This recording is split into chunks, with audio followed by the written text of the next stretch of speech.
Salam Nusantara bagi kita semua. Selamat datang kembali di channel Ray Agnostik.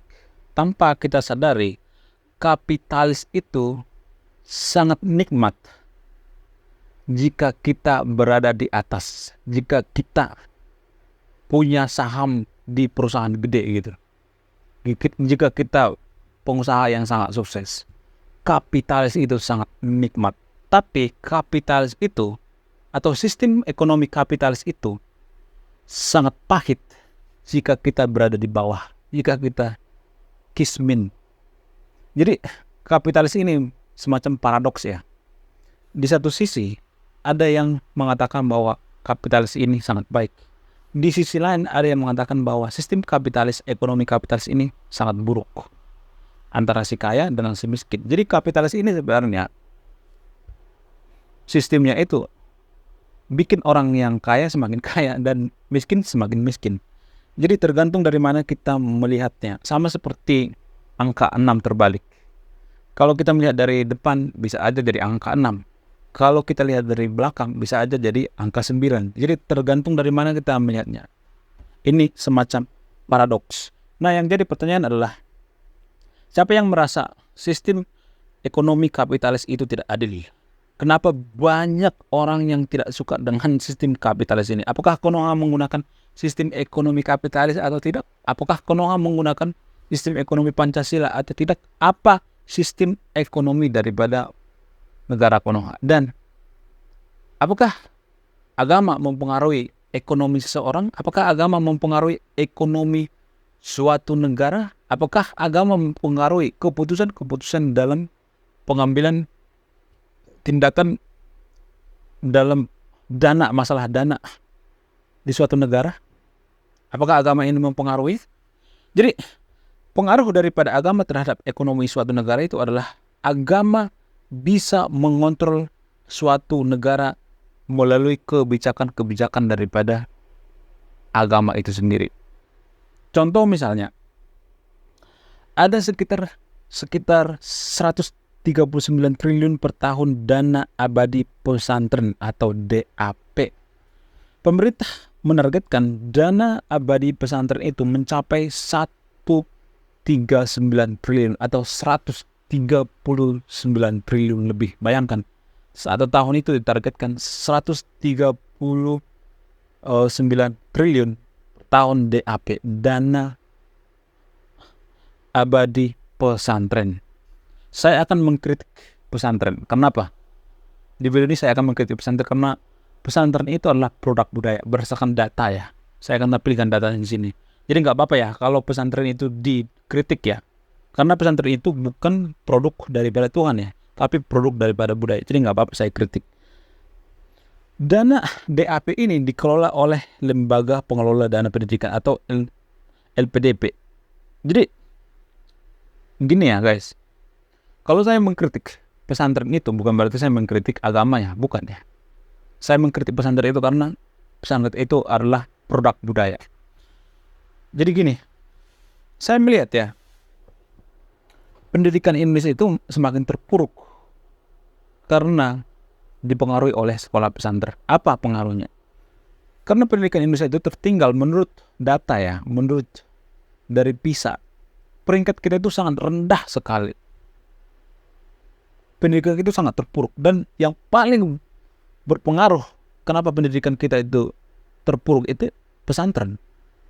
Ya dulu saya tahu pesantren itu sangat bagus. Tapi sekarang ini kalau kita melihat sekolah-sekolah yang jadi favorit itu bukan sekolah pesantren, tapi sekolah swasta Kristen, Katolik ya. Menurut saya itu yang jadi pemenang perlombaan gitu, lomba sains atau lomba apa segala macam gitu. Tapi kalau di pesantren saya melihat orang kalau lomba itu dikasih wejangan-wejangan gitu atau didoain doang gitu, bukan persiapan gitu. Jadi ini kan keliru ya. Kalau di sekolah sekolah Katolik itu kalau misalnya ini olimpiade kan dipersiapkan dengan ilmu pengetahuan ya, bukan dipersiapkan dengan doa gitu. Jadi itu perbedaannya. Sehingga sekolah pesantren ini semakin terbelakang gitu. Cara pemikirannya, pola pikirnya juga terbelakang.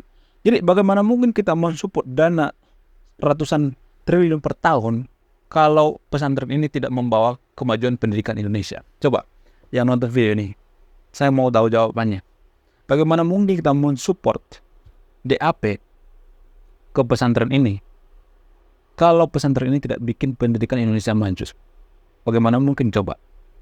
Nah, menurut saya pribadi, kenapa hanya pesantren yang disupport oleh pemerintah? Kenapa hanya pesantren ini digelontorkan dana gitu? Kenapa enggak sekolah lain, misalnya sekolah Konghucu, misalnya sekolah orang-orang China, misalnya sekolah-sekolah Katolik, misalnya sekolah Hindu, misalnya gitu, yang minoritas misalnya? Kenapa? Kenapa fokus pada DAP ini?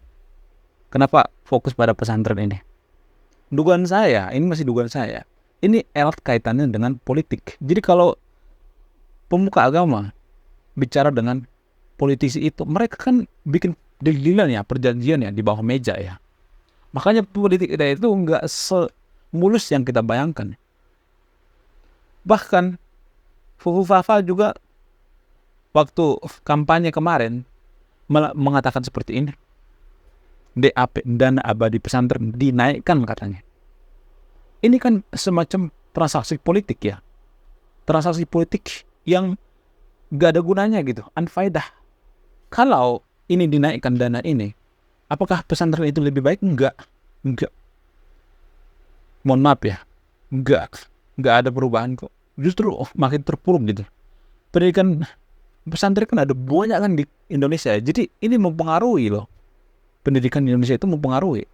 Kalau misalnya ada yang mengatakan bahwa pendidikan Katolik keren kok, bagus kok misalnya, pendidikan swasta yang lebih bagus kok, tapi kan minoritas, kecil gitu. Misalnya 10% gitu. Jadi saya melihat DAP ini, dana abadi pesantren ini, semacam barter politik, semacam pertukaran perjanjian politik gitu. Itu faktanya. Dan saya melihat ya, mohon maaf ya, saya melihat Konoha itu, pesantren itu di Konoha maksudnya, pesantren di Konoha ya, bikin peringkat kita itu semakin terpuruk. Gak ada gitu, gak ada perkembangan gitu. Dan bahkan banyak ya, mohon maaf ya, pesantren di Konoha itu mengincar DAP ini, dana abadi pesantren ini, hanya untuk mengincar, tidak untuk memajukan sekolahnya gitu, cara berpikirnya gitu, mindsetnya gitu.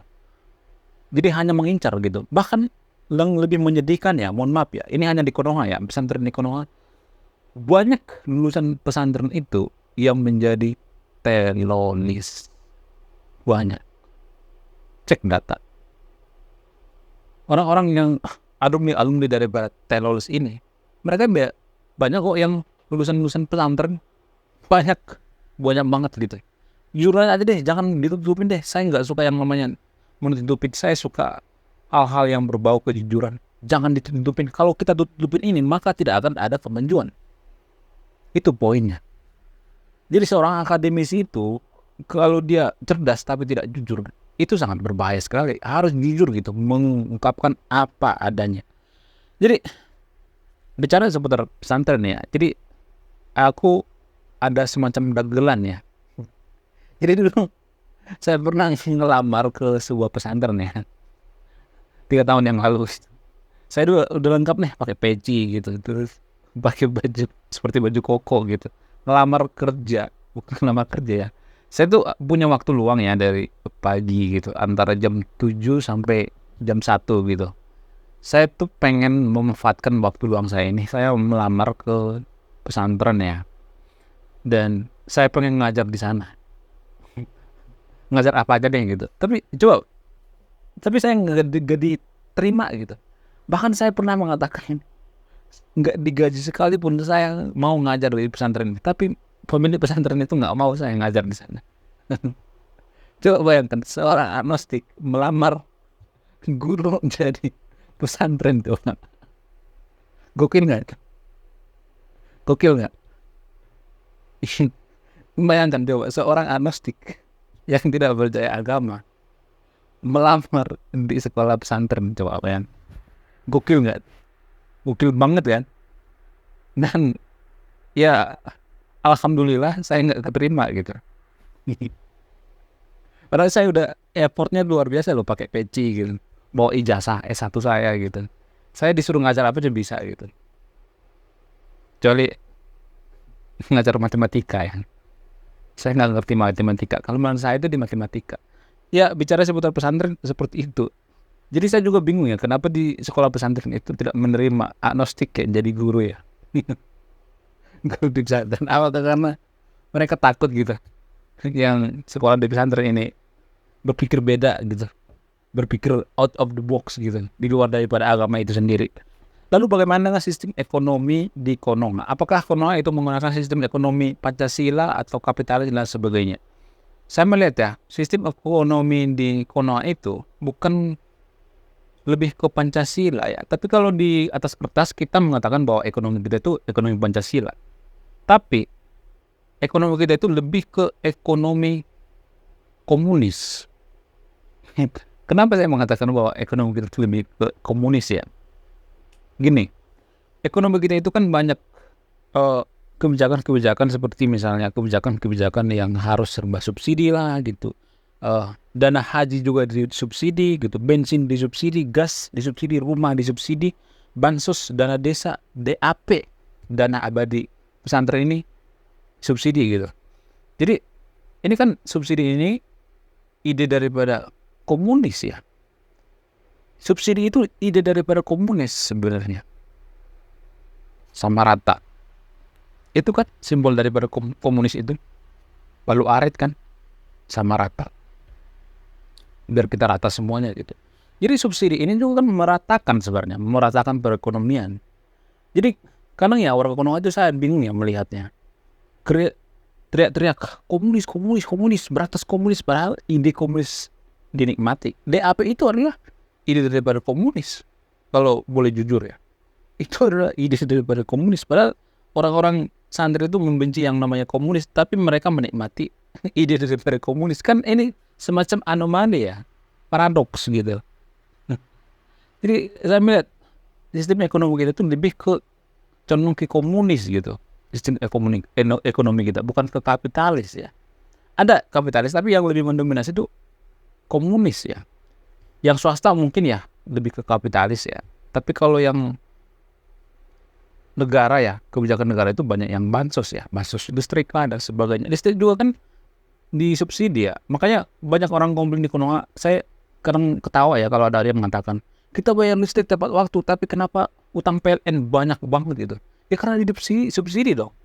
Itu kan disubsidi, listrik kita itu disubsidi oleh pemerintah. Subsidi itu kan ide daripada komunis. Jadi ini semacam anomali ya. Semacam mengherankan gitu, degradasi atau membingungkan gitu. Di satu sisi kita membenci komunis, di sisi lain kita menikmati idenya gitu. Jadi kebanyakan ide-ide komunis itu di Indonesia itu diterapkan, terutama di dalam pemerintahan gitu. Lalu apa dalil pemerintah menggunakan ide-ide ini? Ya idenya itu, walaupun ide komunis itu berasal dari Pancasila. Pancasila kan sebenarnya Pancasila itu kalau boleh jujur ya, tidak menentang yang namanya komunis. Keadilan sosial bagi seluruh Indonesia itu kan komunis dong. Keadilan sosial itu kan komunis sebenarnya. Kalau boleh jujur ya, sangat komunis itu. Tapi ya ini mati saja lah gitu. Walaupun pemerintah gitu itu di satu sisi membenci komunis, tapi di sisi lain menikmati ide komunis, ya ini kan ya apa aja gitu. Apa aja yang penting duit lah gitu. Itu kan Konoha kan. Jadi bodoh amat dengan ideologi, yang penting duit gitu. Oke, terima kasih sudah menyimak dan memahami video ini. Sebelum saya kabur gitu, saya akan menutup video ini. Saya Ray Konoha, salam rasional.